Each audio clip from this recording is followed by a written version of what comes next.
I get it. Peacocks are pretty with their flashy feathers and all that. But let's be honest, they're just feathered narcissists. These birds strut around like they own the place, screaming like banshees for no reason. Yes, screaming. If you've never heard a peacock scream, imagine a cat getting stepped on while also trying to sing opera. That's a peacock. Also, did you know their beautiful tail is called a train and can be over 60% of their total body length? All that just to flex on females. Literally. That's all it's for. Oh, and peacocks can fly.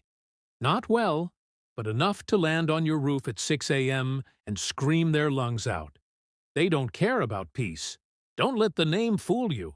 All right, now your turn. What animal do you irrationally hate? Let's hear some hot takes.